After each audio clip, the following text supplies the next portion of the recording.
পৃথিবীতে একজন মানুষই শুধু জানতেন যে তিনি পৃথিবীতে কতদিন বাঁচবেন, সেটা হচ্ছে সাইয়েদনা আদম আলাইহিস সালাম। ওনাকে বলে দেয়া হয়েছিল উমরুকা আলফু সানা, তুমি পৃথিবীতে বাঁচবে 1000 বছর। কয় বছর?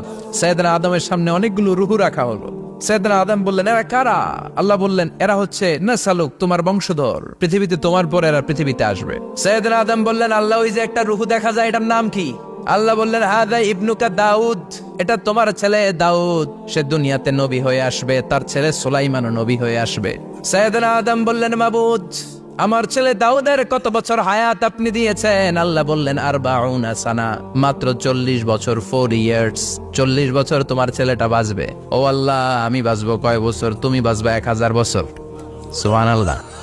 সাইয়েদনা আদম বললেন, মাবুদ, এত ফুটফুটে সুন্দর আমার ছেলে দাউদ, মাত্র 40 বছর দিলেন কেন? জিদ মিন উমরিহি, বাড়ায়া দেন। সুপারিশ করতেছে পোলার লাইগা কে?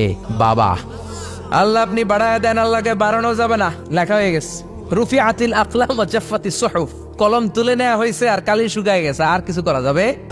সাইয়েদনা আদম বললেন, মাবুদ, আমার 1000 বছর কেন দিলেন? আমার এই সুন্দর ফুটফুটে ছেলেটারে শুধুমাত্র 40 বছর কেন দিলেন? ও মাবুদ, আমার 1000 বছরের দরকার নাই, আমার 1000 বছর থেকে 60 বছর আমি আমার ছেলেরে দিয়ে দিলাম।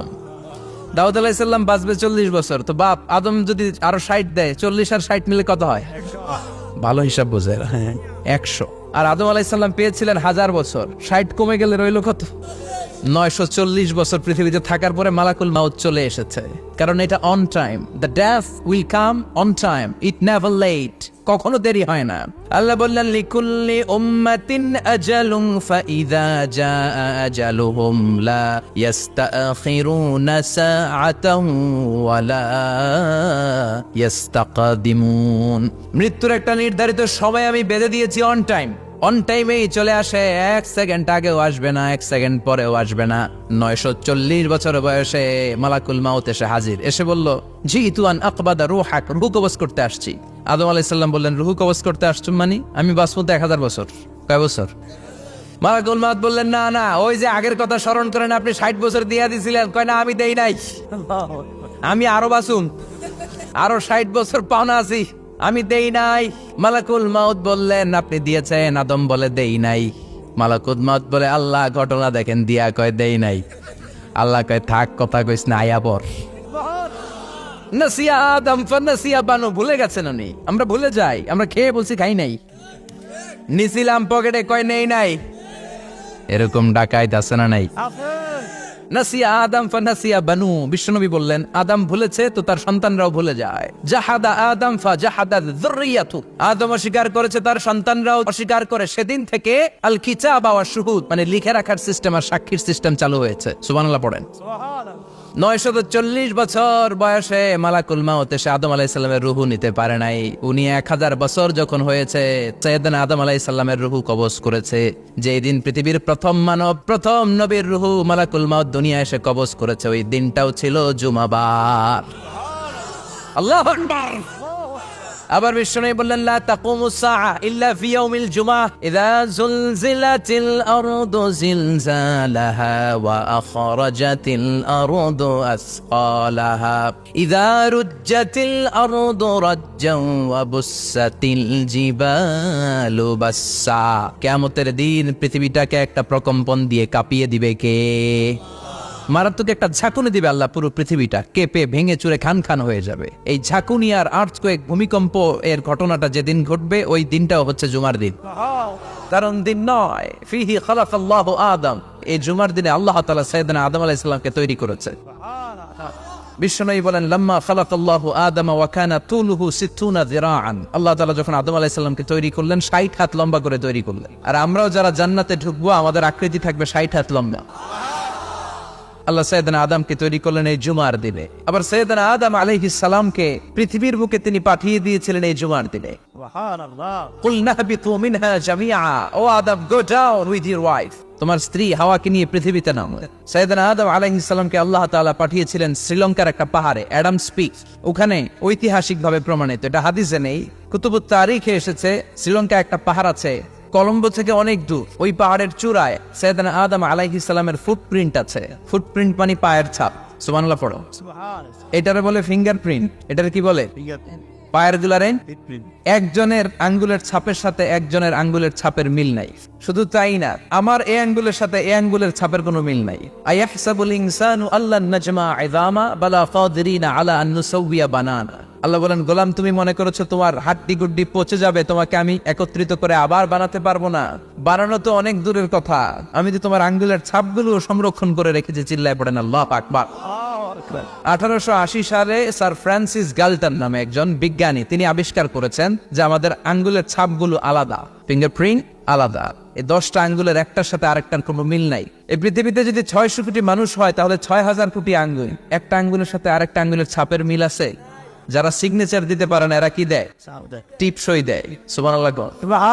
কি ম্যাজিক আল্লাহ আঙ্গুলে রেখে দিয়েছে, একটা আঙ্গুলের ছাপের সাথে আরেকটা আঙ্গুলের ছাপের মিল নাই। এখন এই বায়োমেট্রিক অথেন্টিকেশনের জন্য অনেক জায়গায় দিতে হয়। ইমিগ্রেশন পাস করবেন, গিভ ইউর ফিঙ্গারপ্রিন্ট। ভিসা করবেন, Schengen visa, European visa, provide your fingerprint first. Canadian এম্বাসিতে গিয়েছিলাম, সব আঙ্গুলের আলাদা আলাদা ফিঙ্গারপ্রিন্ট রেখেছে। এখন এটা অথেন্টিকেশনের জন্য সিকিউরিটি পারপাস খুব গুরুত্বপূর্ণ, কিন্তু 1500 বছর আগে, 1880 মানে কি 200 বছর তো না, 200 বছর আগে বিজ্ঞানীরা আবিষ্কার করলো। 1500 বছর আগে সূরাতুল কিয়ামার ভিতরে ফিঙ্গারপ্রিন্টের কথা বলেছে কে? আর পায়েরটারে বলে ফুটপ্রিন্ট। এটা প্রাণীদের ক্ষেত্রে প্রযোজ্য, কারণ প্রাণীদের আঙ্গুল নাই, আছে? ওদের আছে পা। বাঘের কয় পা? 4 পা। বাঘের হাত কয়টা? হাত নাই, ওদের পা, ফলে ওদের ফুটপ্রিন্ট লাগে। সুন্দরবনে কয়টা বাঘ আছে এটার একটা হিসাব আছে। কি করে বলে, কেমন করে হিসাব করে? বাঘের কাছে যে গুনে, চেহারা তো একরকম, একটারে 3 বার গুণ।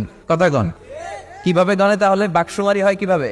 ফুটপ্রিন্ট, পায়ের ছাপ। একটা বাঘের পায়ের ছাপের সাথে আরেকটা বাঘের পায়ের ছাপের কোনো মিল নাই। আবার কাবা ঘরের পাশে একটা ছোট্ট জায়গা আছে, এই জায়গার মধ্যে রব্বুল আলামিন সব নবীদের পিতা সাইয়েদনা ইব্রাহিম আলাইহিস সালামের ফুটপ্রিন্ট রেখে দিয়েছেন। ওয়াত্তাখিযু মিম মাকামি ইব্রাহিম মুসাল্লা। সাইয়েদনা ইব্রাহিমের দাঁড়ানোর জায়গায় তোমরা নামাজের জায়গা করে নাও। আল্লাহু আকবার।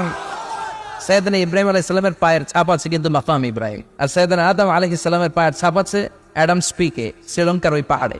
তো যেদিন আদম আলাইহিস সালামকে আল্লাহ ওখানে পাঠিয়ে দিয়েছিলেন, ওই দিনটা ছিল জুমার দিন। সুবহানাল্লাহ নাই?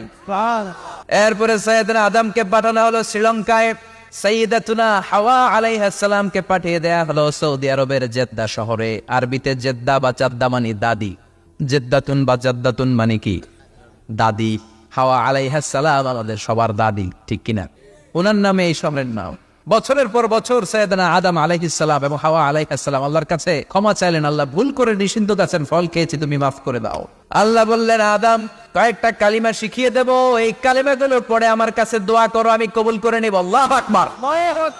আল্লাহ শিখিয়ে দিলেন আর বললেন, আদম পড়ো, রাব্বানা যালামনা আনফুসানা ওয়া ইন লাম তাগফির লানা ওয়া তারহামনা লানাকুনান্না মিনাল খাসিরিন। ও আল্লাহ, জুলুম করেছি নাফসের উপর, ভুল করেছি, অন্যায় করেছি, আপনি যদি ক্ষমা না করে দেন আমরা শেষ হয়ে যাব, আমরা হালাক হয়ে যাব, ক্ষতিগ্রস্তদের মধ্যে শামিল হয়ে যাব, ঠিক কিনা? আল্লাহ সাইয়েদনা আদম আলাইহিস সালামের তওবা কবুল করলেন। ওনার কাজ হচ্ছে তওবা কবুল করা। আমাদের কাজ গুনাহ করা, শয়তানের কাজ ওয়াসওয়াসা দেওয়া, আল্লাহর কাজ খালি মাফ করা। তার মানে আদম সৃষ্টি হলো জুমার দিনে, দুনিয়ায় নামিয়ে দেওয়া হলো জুমার দিনে, তওবা কবুল করে নেওয়া হলো জুমার দিনে, রূহ কবজ করা হলো জুমার দিনে, আবার কিয়ামত সংগঠিত হবে জুমার দিনে। পড়েন সুবহানাল্লাহ। আবার বিশ্বনবী বললেন, আর রমাদান ইলা রমাদান, এক রমজান থেকে আরেক রমজানের মাঝখানে যত গুনাহ হয় মাফ করে কে? তারপরে বিশ্বনবী বললেন, আল উমরাতু ইলা আল উমরাহ, কেউ যদি একবার উমরা করে পরে আবার করলে 2 উমরার মাঝখানে গুনাহগুলো মাফ করে দেয় কে? আবার বিশ্বনবী বললেন, আল জুমআতু ইলাল জুমআ কাফফারাতুন লিমা বাইনাহুমা, এক জুমার পর থেকে সামনের জুমা আসা পর্যন্ত যে সগীরা গুনাহগুলো হয় সবগুলো সগীরা গুনাহ মাফ করে দেয় কে? সারা সপ্তাহে ভুল ত্রুটি অন্যায় যা করলাম জুমার নামাজের বদৌলতে সব গুনাহ মাফ করে দেয় কে? এই দামি দিনটাকে আল্লাহ ইহুদিদের দিতে চেয়েছিলেন, পায় নাই। আলহামদুলিল্লাহ করবেন না? তারা ইখতিলাফ করে হারাইছে এটা। এই দামি দিনটা রব্বুল আলামিন নাসারাদেরকে দিতে চেয়েছিলেন, ফাখতালাফু, ওরাও ইখতিলাফ করে হারাইছে। এজন্য ইখতিলাফ ভালো জিনিস না খারাপ জিনিস? ইহুদিদেরকে আল্লাহ দিতে চাইলেন, ইখতিলাফ করে হারাইছে, নাসারারাও হারাইছে। ফাজা আল্লাহু বিনা ফাহাদানা বিহাদা দ্বীন, রব্বুল আলামিন এই দিনটা আমাদেরকে দিলেন, আমরা ইখতিলাফ করি নাই, বিশ্বনবীর হাতে হাত রেখে ঐক্য করে ঘোষণা দিয়েছি জুমার দিন আমাদের সাপ্তাহিক দিন। সুবহানাল্লাহ। বিশ্বনবী বলেন ফাগাদান লিল ইয়াহুদ, সাপ্তাহিক আনন্দের দিন ইহুদিদের জন্য হচ্ছে শনিবার, ইয়াউমুস সাbt, ওয়া বা'দা গাদ লিন নাসারা, আর খ্রিস্টানদের জন্য হচ্ছে রবিবার, আর আমাদের জন্য হচ্ছে শুক্রবার। চিল্লায় পড়েন আল্লাহু আকবার। তার মানে জুমার দিন, জুমাবারের মর্যাদা বেশি না কম? চিল্লায় বলেন বেশি না কম? জুমার দিন সকালবেলা ফজরের নামাজের পর থেকে ফেরেশতারা যতগুলো মসজিদে জুমা অনুষ্ঠিত হয় ওই মসজিদে ঢোকার প্রতিটা দরজার মধ্যে দাঁড়িয়ে থাকে। কারা কারা আগে আগে জুমার নামাজ পড়ার জন্য মসজিদে যায়, প্রত্যেকের নামগুলো একটা জান্নাতের রেজিস্ট্রি খাতার মধ্যে তুলে নেয়। এই নামগুলো স্পেশালি আল্লাহর কাছে পাঠানোর জন্য। ডানে বায়ে সামনে পেছনে যতগুলো দরজা, প্রতিটা দরজায় ফেরেশতারা বসে থাকে। কে আগে আসলো নাম তুলে দেয়। তুলতে তুলতে তুলতে তুলতে খতিব সাহেব যখন খুতবা দেওয়ার জন্য মিম্বারে যেয়ে বসে যায়, ফেরেশতারা তাদের খাতা বন্ধ করে তারাও খতিব সাহেবের সামনে জুমার খুতবা শোনার জন্য বসে যায়। পড়েন সুবহানাল্লাহ। প্রথম জুমার দিন জুমার মসজিদে যে ঢুকবে, বিশ্বনবী বললেন আল্লাহর রাস্তায় একটা উট কুরবানি দিলে যেই সওয়াব, এই সওয়াব আল্লাহ আমলনামায় দিয়ে দেয়। দ্বিতীয় পর্যায়ে যে ঢুকে, বিশ্বনবী বললেন বাকারা, গরু কুরবানির সওয়াব পায়। 3 নম্বরে যে ঢুকবে, বিশ্বনবী বললেন কাবশা, হাদিসের ভাষায় এসেছে আল কাবাস, কাবাস মানে হলো বকরি, বকরি কুরবানির সওয়াব। 4 নম্বরে যে ঢুকবে তার হচ্ছে দাজাজা, দাজাজা মানে মুরগি। 5 নম্বরে যে ঢুকবে, বিশ্বনবী বললেন বাইদা, নোয়াখালীরা কয় বয়দা, আমরা কই আন্ডা, কুমিল্লায় কই ডিম। আছে না নাই? এক দেশের কত ভাষা, এক দেশের গালি আরেক দেশের বলি। আমরা বলি ছেলে, কুষ্টিয়ায় বলে পুত্র, আরেক জায়গায় গেলে বলে হুত, আরেক জায়গায় গেলে বলে ফোয়া। আছে না নাই? এক এলাকায় বলে বেটা ছেলে, ছেলেদেরকে বেটা ছেলে, মরদ ফোয়া, মরদ ফোয়া হইতে না, মরদ ফোয়া হবে। আহা, কি ভাষার বৈশিষ্ট্য। তো যেটারে আমরা বলি ডিম, কোথাও বলে আন্ডা, কোথাও বলে বয়দা। তো এই বয়দা আল্লাহর রাস্তায় দান করে দিলে যেই সওয়াব, পঞ্চম ব্যক্তি ওই সওয়াব পাবে। এই 5 জনের পরে আর লেখালেখি নাই, বাকিদেরটা নরমাল এন্ট্রি করে সব ফেরেশতারা খুতবা শোনার জন্য বসে যায়। সুবহানাল্লাহ। তো জুমার দিনে আগে আগে যাবেন তো?